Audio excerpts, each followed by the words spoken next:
Good afternoon, everyone. Thank you for coming. We're delighted today to be hosting Professor Chiara Formichi from Cornell University. Professor Formichi is Assistant Professor in Southeast Asian Studies with a focus on Islam at the Department of Asian Studies, Cornell University.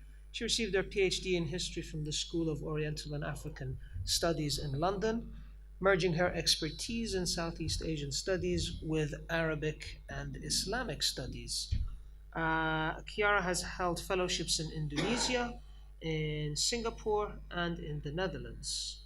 And today we'll be hearing about a very understudied and I think quite fascinating subject, Shia communities in Southeast Asia. Without further ado, I'll hand over to Chiara. Thank you very much. It's a pleasure to be here, and thank you for the invitation. It's Actually, I first started working on Shia Muslims in Southeast Asia when I first came to Singapore. That was 2009, and it was a very fringe topic, and it's great now to come back and see that there is a lot more interest and expertise and more brains working on it, because the more the merrier in a way, in the sense that there is always more to research, and more brains means more ability to understand what's going on. First of all, sort of a preemptive excuse or justification. The presentation I'm giving is rather raw, in a sense that even though I've been researching and publishing on Shia Islam for the past almost 10 years, at this point 8 years, at this point I'm trying to merge different strands of my research interest. So what I'm doing today is trying to use my understanding of Shia communities in Southeast Asia to enlighten more on questions on religious pluralism and the status of minorities. So partly practical and partly actually theoretical, academic. In what terms can we talk about religious pluralism rather than religious diversity, and what is the role of the state versus the role of society in creating a pluralistic society, and we'll see what this means. So I hope that this is all making sense and that technology assists us in all of this as usual.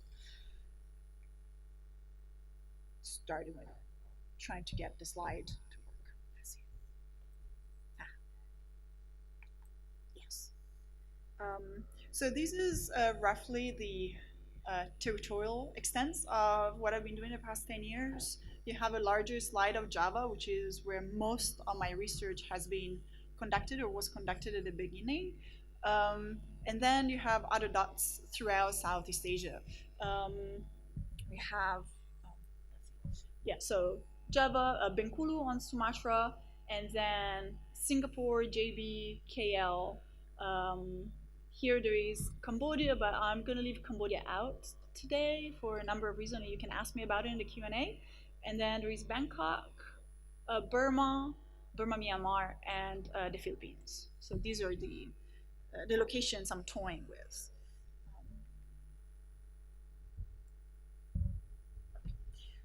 So when thinking of religious pluralism and urban space in Southeast Asia, the images that might rally to mind to Southeast Asians or Southeast Asianists are maybe Jakarta's cathedral. I don't know if you ever noticed that it's facing the Al Istiqlal Mosque, or Malacca's orderly arranged neighborhoods, each with either a Hindu temple, a Chinese house of worship, or a mosque or a church, or Singapore's very own planning endeavor, which since Raffles' implementation of the Jackson Plan in 1828 has ensured the parallel existence of ethno-religious groups and communities.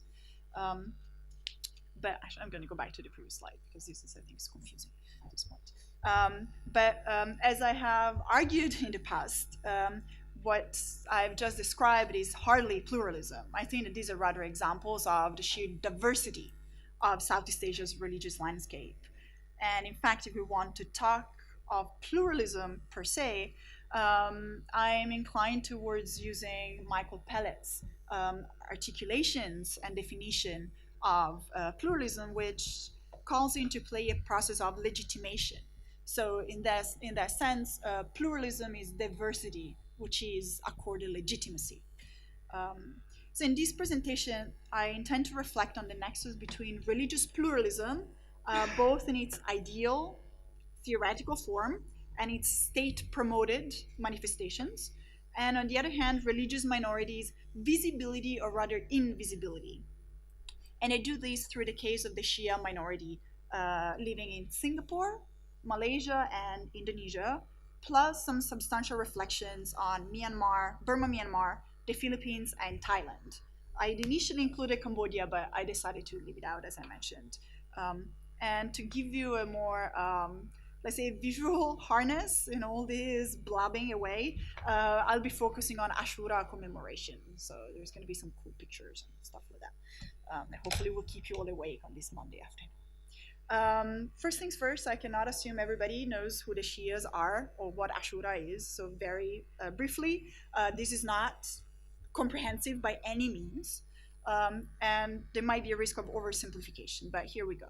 So Shi'ism is a branch of Islam, which is characterized by a deep devotion towards the Alid and Fatimid descendants of the Prophet Muhammad. And key or prime amongst these descendants is Husayn, who was martyred, killed at Karbala, which is in today's Iraq, in the late 7th century.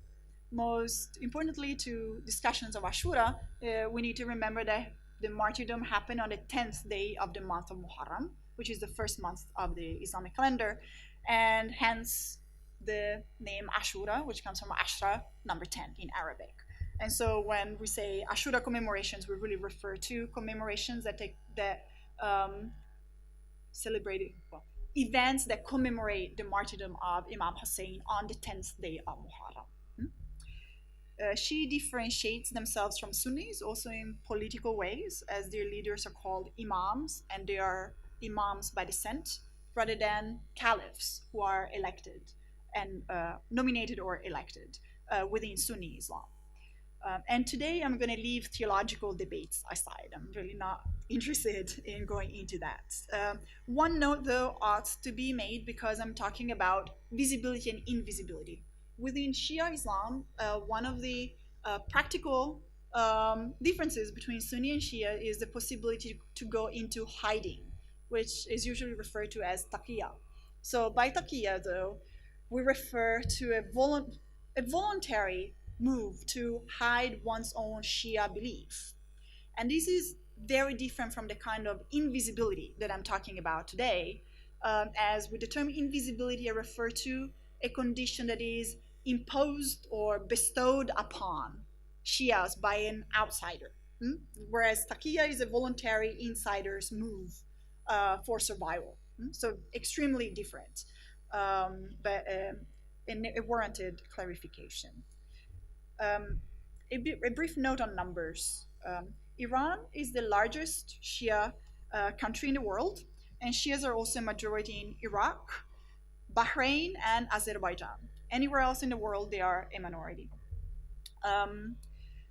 Part of the issue here is that it's pretty much impossible to assess how many Shia Muslims are there in the world, mostly because national censuses do not take into consideration, do not ask for denominational or sectarian distinction. So it's quite hard to know when we say, oh, this country has 20% Christians. In most cases, we do not know whether you're Protestant, Orthodox, Catholics, and we have the same problematic within Islam. But we also have there is a second issue at stake in Southeast Asia, which is, well, first of all, that when I talk about Shi'ism, I might actually be referring to a non-programmatic, non-specifically, juridically specific, let's say, I'm not necessarily referring to someone who follows Ja'fari fiqh, but rather someone who performs certain rituals which I personally would refer to as Alid piety. Again, something I'm not going to go into it here, but if anybody's interested, just a little bit of self-promotion. Michael Finner and myself recently co-edited a volume which came out with Oxford University Press, titled Shi'ism in Southeast Asia, and it really talks about allied piety rather than Shi'ism. So that explains the distinction.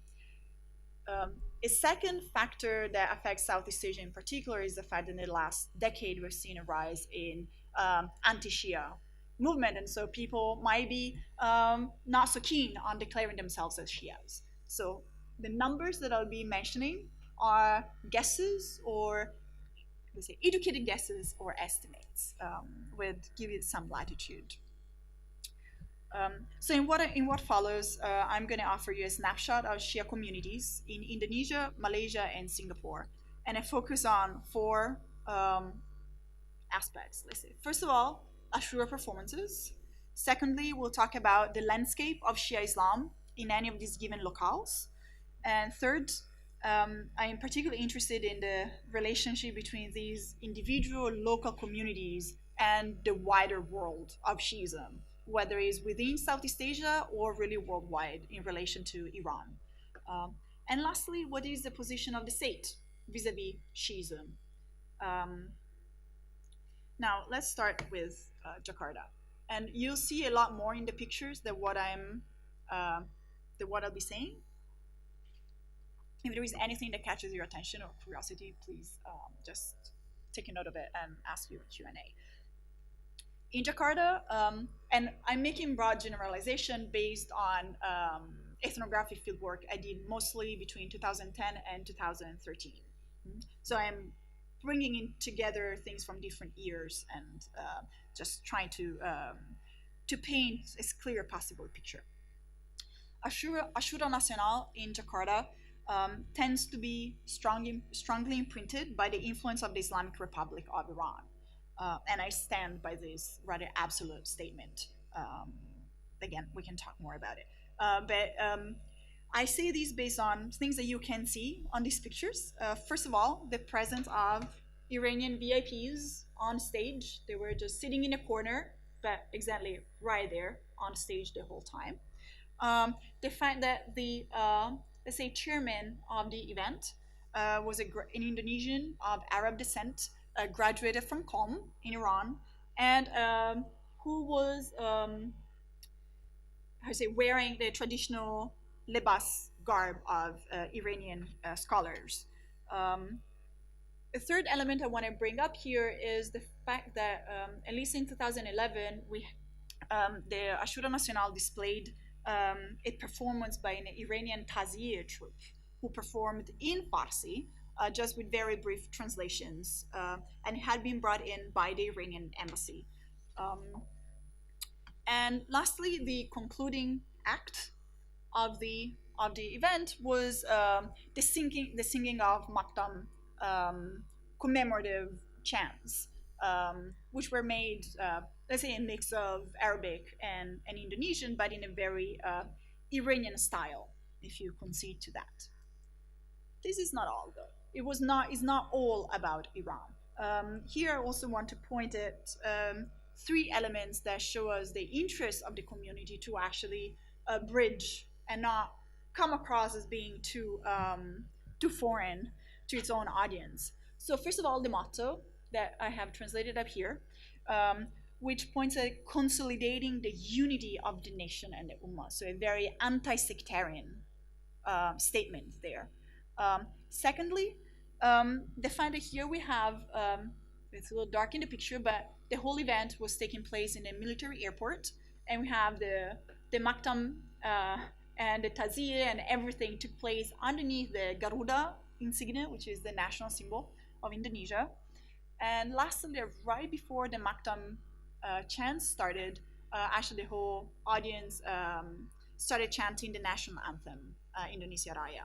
So again, as a pledge to nationalism in an extremely transnational moment and this ritual display, there was a very strong harnessing to nationalist feelings and belonging. So the second aspect that I want to discuss is the connection, the landscape of Shia Islam in Jakarta in this case. The capital city of Indonesia hosts a relatively large number of Shia congregations and institutions. And in their varied affiliations, which range from the Iraqi Muqtada Sadr to Afghan refugees and the Islamic Republic of Iran, they reflect the global outlook of Shia Islam. Alongside religious institutions are also a number of educational ones, such as the Islamic College, which is connected to the Homonym Center in London and to University Al Mustafa in Qom. Most activities are brokered through the Islamic Cultural Center, displayed here, the ICC, which, despite it had an independent birth and a rather neutral name, Islamic Cultural Center, is now unofficially tied to the Iranian embassy. So Iranian-infused orthodoxy and orthopraxy has become dominant in the capital, where cultural modalities of being Shia, which I would refer to as allied piety, are pretty much frowned upon. Moving on to Bandung. Here, Ashura Nacional was characterized by an extremely locally rooted approach to allied piety. And this was, I argue, was evident in the choice of, for example, a Sunni Sundanese, so local Sunni Sundanese theater company that performed, again, reenacted the tragedy of Karbala in Sundanese language based on local texts, the collection, let's say a collation of local texts, some of which were dated to prior to the Iranian Revolution, so early 1970s texts. And there was a lot of pride in these facts. It was definitely seen as something important to mark. Fret you not, we had a little hint of Iran there as well, as an Ayatollah closed the ceremonies. And similarly to Jakarta, we also had a bridging motto, which was revitalize the tradition of the Prophet with the example of Husayn. So again, a pledge to anti-sectarian approaches.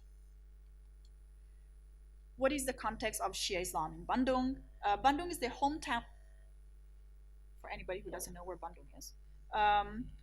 Bandung is the hometown of Ijabi, the largest mass organization for lovers of the Ahlul Bayt, or family of the Prophet, in the country, and has, as it was hinted at in the description of their Ashura event, the association is committed to threading the fine line between commitment to local forms of Ali devotion and showing the fact that they do have support from Iranian scholars. Now, Indonesia and state and society attitude towards Shiism. I mentioned the numbers are tricky, but estimates for Indonesia put its Shia population as circa 2 million people, which means about 1% of the Muslim population. Yet, no matter how small, reactions to their mere existence have been vicious. Although in historical terms, since in the 1960s, scholars were pointing at the fact that Iran or Persia had been one of the multiple sources or locations from which Islam had come from to the archipelago, this narrative is now being gradually, is being abandoned by some portions of society, whereas we have other sections of society, including the president, Joko Widodo, embracing this idea of Islam Nusantara as a multi-sourced brand of Islam, and this being at the foundations of Indonesia's tolerant outlook. Since 2005, we have seen major anti-Shia and anti-Ahmadi violence spreading across the country. But it's important to remember that the discourse against Shiism actually started as early as 1980s, immediately after the Iranian Revolution. So by 1983, 1984, Shiism was labeled as deviant, and this is where we are back at today. This has gone to the extent that Ashura commemorations in Jakarta as well as Bandung have been moved to much less prominent, therefore less visible venues, accommodating decreasing numbers of believers, and definitely no longer hosting any Sunni community leaders, whereas this used to be a trademark of events in the early 2000s. Now, moving on to our neighbor up north here, Malaysia. Doing fieldwork in Malaysia is pretty much prohibitive, and I have not done so. But it's been very interesting actually to come across Malaysians in my fieldwork in Singapore and Indonesia, because their experiences was very telling. So first of all, Shi'ism in Malaysia is considered an ajaran sesat, so a deviant teaching. But most interesting is something that had not caught my attention at the very beginning. It's a denomination, or it's been a declaration that has come only in the mid-90s. It's actually only in 1996 that Shi'a Islam is labeled as deviant in Malaysia, whereas in the early 80s there was a more tolerant and actually embracing attitude toward Shi'ism, to the point that approaches to Iran and Shi'ism changed gradually. So in the early days of the revolution, many past leaders and members were moved and energized, and I'm quoting from interviews, by the events. Several traveled to Iran, and eventually, actually, the principle of ulama leadership, which is a trademark of PAS, was modeled over the Vilayat al-Faqih of Imam Khomeini.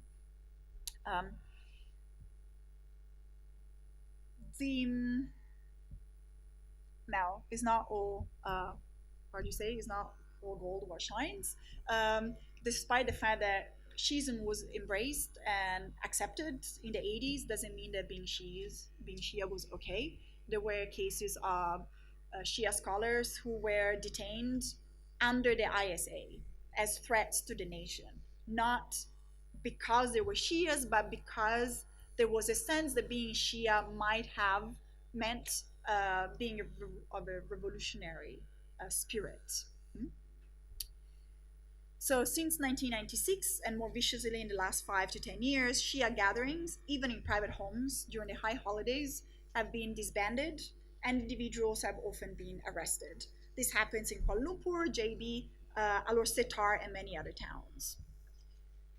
As the Malaysian government further limits Shia's space of action, they have also been fostering ties with their neighbors. So during fieldwork in Singapore, I've often encountered Malaysians from JB coming to the city-state to attend lectures and prayer sessions.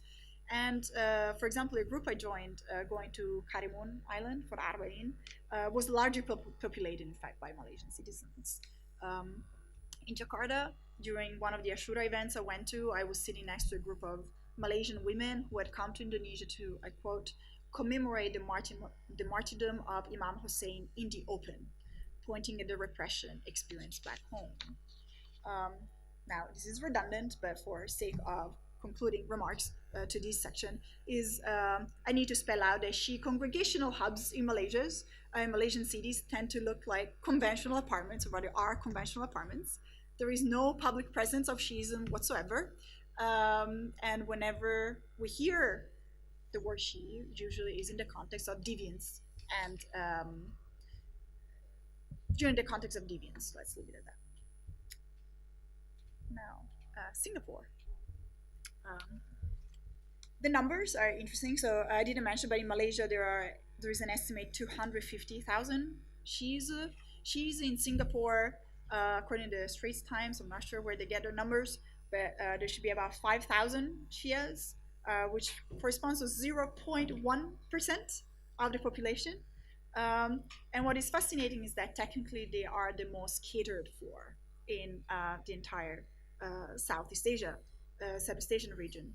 Singapore's Islamic Council recognizes Shi'a Islam as a legitimate branch, and Islamic courts actually allow for Jafari fiqh to be practiced if both contending parties agree to it, which means that Shias can marry according to Jafari rituals, inheritance can be split according to Jafari fiqh, and so on and so forth. That being said, Shi'ism remains marginalized on the public domain, as official Islam in Singapore is Shafi'i. Is marginalized in the public discourse, as much anti-Shia vitriol can be found on blogs and social media. Welcome to Facebook. And thirdly, on the public square, where Shia events take place behind closed doors and they're not discussed at all on the press. So this, as far as I'm aware of. So two aspects are of interest here. First, the fact that these communities are deeply fragmented along ethno-linguistic lines. So Malay Shias hang out with Malay Shias and perform rituals with Malay Shias in Malay language. And South Asians do the same within the South Asian community. And the Arabs of Shia descent or Shia election do the same within the Arab community.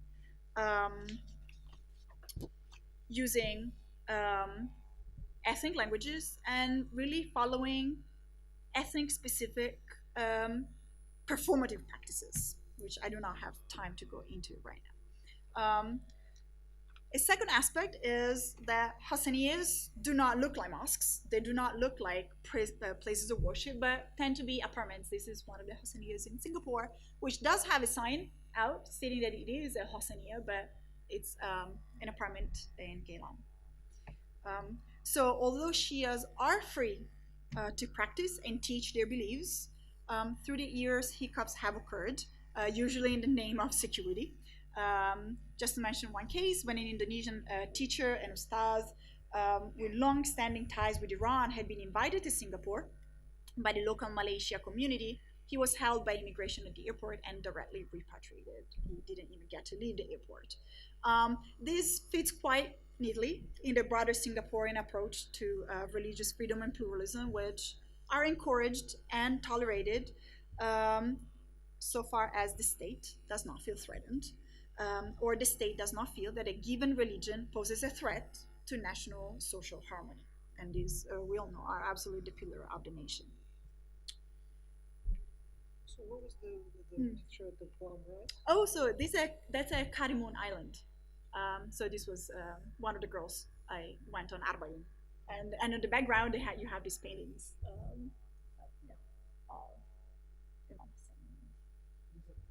Yeah. There's a Shia mosque. If you manage to, it was a rather shocking event actually arriving on Karimun. It's, I don't know, for me it was really hard, but if you manage to go to the Shia mosque, then you'll find this. You know, unless you are in Southeast Asia, whenever you talk about Islam, Southeast Asia is the peripheries, but up to now we really talked about the hardcore hub of Islam in Southeast Asia, so now we'll move to the real peripheries. We were just talking about Yangon and Burma, Myanmar in general. Fascinatingly, Burma, Myanmar is the one place where we see clearly discernible Shia mosques in Southeast Asia. This is Yangon, and this is Mandalay. And then we have, this is Amarapura with the shrine of Abisha Hussain, who's a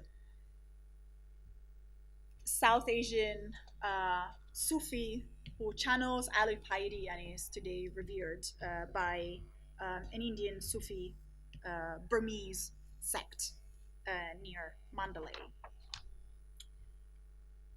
And so this is the shrine, well catered for, well kept by a caretaker. This is what surrounds it, which was really upsetting, is a cemetery around the shrine. The headstones had been torn apart and people had been camping there, and much to my disbelief, they were actually grazing pigs there. Yes, so desecration at the absolute apex. So amidst this, though, Shias are able to commemorate Ashura in public on the streets of most Burmese towns. Some of these are more well known, like Yangon or Mandalay. Others are really places that you need to Google map them because you have no clue where they are. This is in Shan State, and this is in Bago State, both of them. And do I have another one here? No, okay. So, and if you go on Abna News, you know, the Ahlul Bayt news outlets, you'll find a lot more pictures of many more places. But a point that I'm interested in bringing up here is that, of course, Myanmar doesn't even try to uphold any farce of religious pluralism or basic religious freedoms. And of course, the most direct evidence of this is the recent race and religion laws that limit the freedoms of Muslims and whatever is going on in Rakhine State. Muslims have been the target of violence by ordinary citizens as well as the state and the military across the country, with the exception of Yangon and Mandalay, which is very interesting for now. That's something I added. Yes, for now. That's what we know. So to the point that international actors have mentioned the possibility of calling for an attempted genocide of the Rohingya people in Rakhine State. So Myanmar has the most repressed Muslim minority, but due to its colonial historical connection to India, actually has the largest number of Shia mosques in its major cities compared to any other place in Southeast Asia. And Shias are able to perform Ashura commemorations in public. That being said, I'm going to get back to that slide in a second. The public discourse seems to focus on self-flagellation and other negative stereotyping aspects of Ashura. The reason actually a debate or a conversation about what Shia is about is just no pain, no gain, Rangoon's Ashura festival. And I do not read Burmese, so this is all in the English language. But I asked a friend to look into the Burma press, and the discourse is exactly the same. It's about exoticizing or othering and pointing at self-flagellation, really.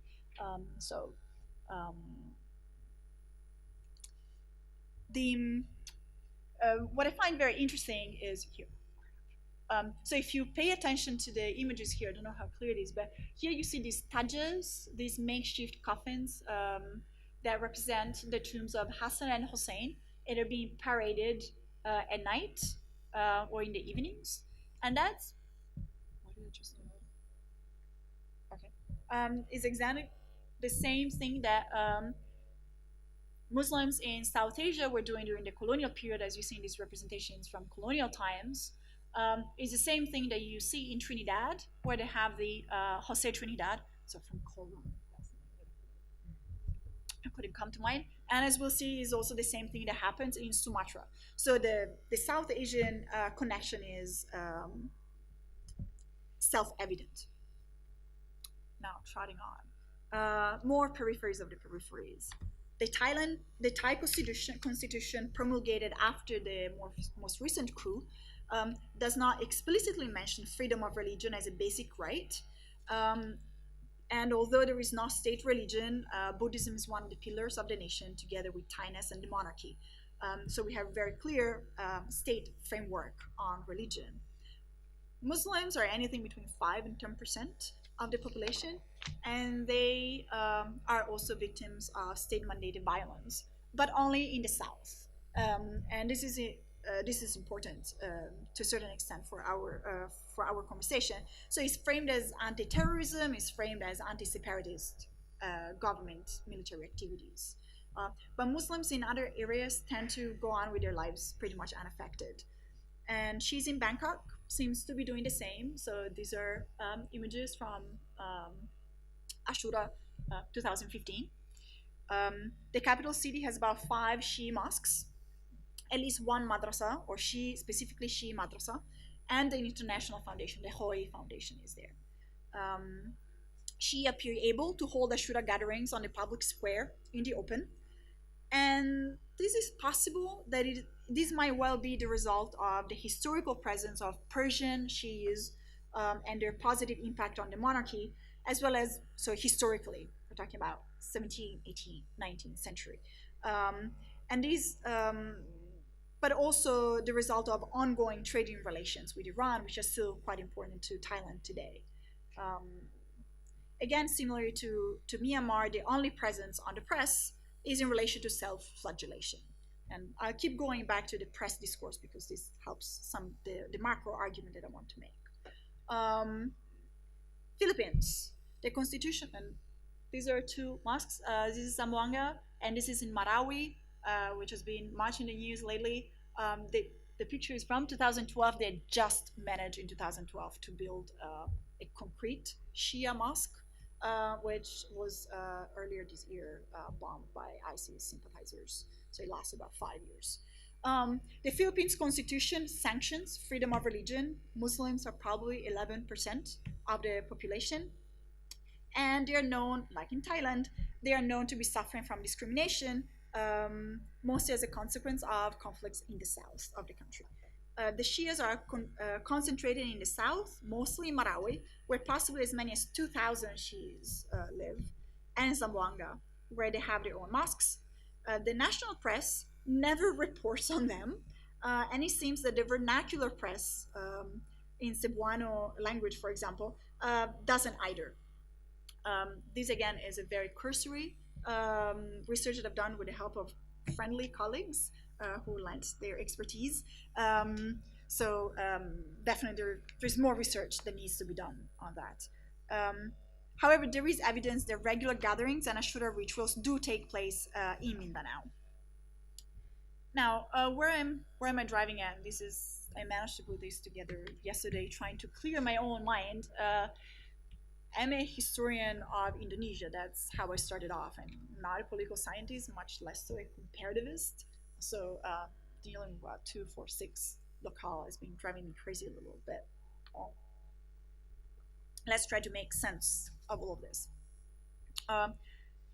These snapshots highlight different configurations of the relationship between pluralism and the visibility or invisibility of religious minorities in the region. Starting with Indonesia. In Indonesia, the state purports to be pluralistic and tolerant, but if true, this only applies across religions, not within. Local legal bodies have taken differing positions, but the sum total is that the few schools and mosques that are expressly Shia have undergone frequent attacks, pushing Shias to meet in informal settings. The country's Shias are marginalized and repressed in the public sphere.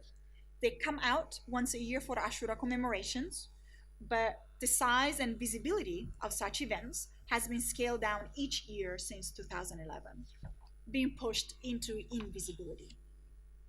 When discussed on the press, the focus tends to be on sectarianism, or the focus tends to be sectarian, and I'm going to get back to this term in a minute.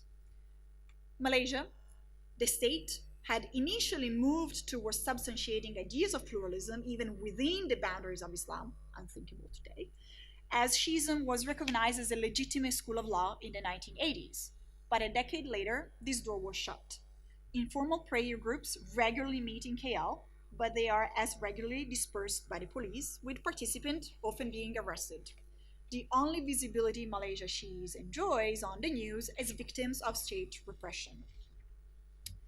Now in Singapore, if from the state's perspective, Shias are as legitimate as the Sunnis, technically rising above risks of sectarian conflict, there are no Shia mosques, but only prayer houses lodged in apartment blocks or commercial buildings. They are by and large undetectable in the city-state's urban landscape and on the local press, as nothing on Ashura comes up, for example, in the Straits Times. Ashura is not a sanctioned public holiday, and no procession is allowed. Myanmar, as we said, the state doesn't even try to uphold an ideal of religious pluralism. Myanmar has the most repressed Muslim minority, but due to its colonial historical connection to India, it also has the largest number of Shia mosques in its major cities. These actually look like Shia mosques and are at the center of Ashura commemorations, which are regularly performed in public. Yet, the public discourse seems to focus on negative stereotyping aspects. Thailand, with the exception of Malay Muslims in the south, Muslims tend to go on with their lives, as do Shias in Bangkok. There are Shia mosques that look like mosques, schools, and an international foundation, and Shias appear able to hold Ashura gatherings in the open, but the public discourse is also negative and exoticizing. Philippines, the military and political situation is similar to Thailand, with a slight difference that despite the fact that regular gatherings and Ashura rituals do take place, here neither the national nor vernacular press seems to ever report on them. Now, so this is the kind of giving you but the short form of everything. Now, I want to return to the initial framework and its application to the cases under study here. Religious pluralism as diversity that is accorded legitimacy. This becomes a two-pronged issue. On the one hand, we're looking for the opportunity for Shi'is to be out in the open, to learn about and to perform their rituals without the risk of incurring into repression, meaning we are looking for government recognition of Shias as a legitimate religious community. On the other hand, is they're being recognized as such by society. To assess this, I've used two proxies, violence and press coverage. That's why I kept going back to the press. Then what should be our assessment of religious pluralism in Southeast Asia if we assess it through the case of Shi'a Muslims? Is there a pattern? As Shi'is in Indonesia, Malaysia, and Singapore seem to be accorded less freedom than in Thailand, Myanmar, and the Philippines. It seems that in the last three countries, so Thailand, Myanmar, and the Philippines, although Muslims are in general seen as a problematic share of the population, Shias are allowed to hold regular meetings, Ashura rituals, and procession when this is part of their tradition, without any serious violent backlash by the general population and the government. So these conclusions would indicate that Shi's freedoms are more limited in places where Sunni Islam holds a prominent place in the public discourse. And I'm putting Singapore there because Islam is a minoritarian religion, but is also a protected religion. As opposed to places where Islam is just a minority religion. And this will fit quite neatly with very common sectarian analytical, sectarian analysis. They think of Shiism as a binary and sectarian opposition to Sunni Islam. I'm, of course, being facetious here. I do not think that that's very productive in this case. So, in Indonesia, Malaysia, and Singapore, and I'm afraid I think I have 10 more minutes to go. Yeah. In Indonesia, Malaysia, and Singapore, Sunni Islam is a center stage nationally as a protected element of social identity. So from what I've been discussing so far, Shia communities in these places thrive in their own domestic space. They are able to perform in their closet, let's say. They travel across the region and internationally for pilgrimages and education opportunities. And foreign scholars, most notably from Iran, come to officiate the high holidays. But unless they're being pointed at as deviants, today they are absent from the public square, making these communities largely invisible to the public, to the general public. Any claim to religious pluralism. This would fit with a sectarianism analysis. Thailand and Philippines have so-called Muslim insurgencies for decades, while Myanmar has recently witnessed anti-Muslim violence. So Thailand, Philippines, and Myanmar, Sunni Muslims have been a center stage as well, but in a negative manner, right? So that's why we have the minuses around here and the pluses around here. So we have prominence pretty much everywhere. Islam is prominent everywhere, especially these days. Everybody's talking about it, right? So, Islam is recognized as a religion, but is recognized as a minority religion, but is not considered a sacred entity, with the exception of Singapore, where we have Islam as a sacred minority because it's protected, enshrined, its protections are enshrined within the constitution.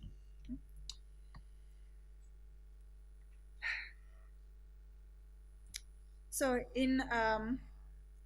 we could be under the impression that in Thailand, the Philippines, and Myanmar, Shi'is are freer than in Indonesia, Malaysia, and Singapore because they have their own mosques that look like mosques, and they're able to express themselves in the public space at least during Ashura. And the regular meetings are not disrupted nor targeted verbally. The fact that they are an extremely small group, we talked about a few thousand people, very small percent of the population, probably helps in their being allowed to come out in the open. But I would like to suggest that despite this apparent visibility, Shias are nonetheless excluded from any public debate on Islam and religion. So when they make it to the public dominion, they are portrayed negatively, taken as odd and maybe even as anti-modern, rooted in a faraway past back in the 7th century. So their identity, after all, is invisible to the larger population, to the general public. So are Shia practices really accorded legitimacy when we think that they are not accorded any space in the public debate? So it seems to me that the sectarian analytical tool is insufficient to explain the phenomenon of Shia invisibility and non-legitimization in Southeast Asia, because Shia remain invisible. And I know seems a very circular argument, but what I'm trying to point at is that limited visibility during the high holiday is not a proof, is not any indication of legitimation, because in the moment which the government or the people that do not belong to these groups talk about the rituals that are being held in public, they point at them as odd, weird, anti-modern, as being, self-flagellation are hardly ever considered a good press. Old press is good press. I'm not so sure about that. So the ultimate question is, can we talk about legitimization anywhere in Southeast Asia, whether Islam is the majority or the minority, whether there is sectarianism or not?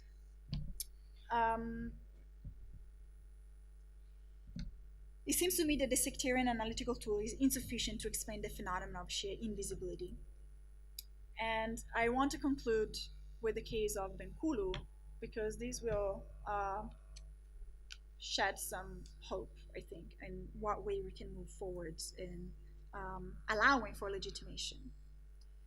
If you don't know anything about Bengkulu, it is on the western coast of Sumatra. It was first colonized by the British, who, quite, I would say smartly, vis-a-vis the Dutch, exchanged it with the Dutch for Singapore. That might sound odd, but Bengkulu used to be a really hotspot on the black pepper trade back in the 17th and 18th century. But the British didn't really know what to do with it. Raffles unflatteringly describes it as a swamp, a malaria-filled swamp. So they decide to turn it into a penal colony, staffed with South Asian sepoy soldiers, and mostly bringing here South Asian convicts. Now, many of them performed Muharram commemorations. Characterized by procession, they carried makeshift coffins of Hassan and Hussein through town. So those are the tajja that I was mentioning earlier. You have here more clearly displayed. They were accompanied by drumming and dancing and various performative sketches that partly reenacted the Battle of Karbala. Now, in the broader political context of Indonesia, as I've described previously, which is sectarianly anti-Shia, Shia schools are targeted and pelted, and people have been killed, and mosques have been burnt. We have a town where the 10 days of Muharram are treated as a big public festival. Festival Tabat is an event to which pretty much everyone participates in. Different people find different fulfillment in it, there is no doubt about it, but it is overall a community effort, grounded on collaboration and mutual respect. The descendants of Indian sepoys take the soil of Karbala, and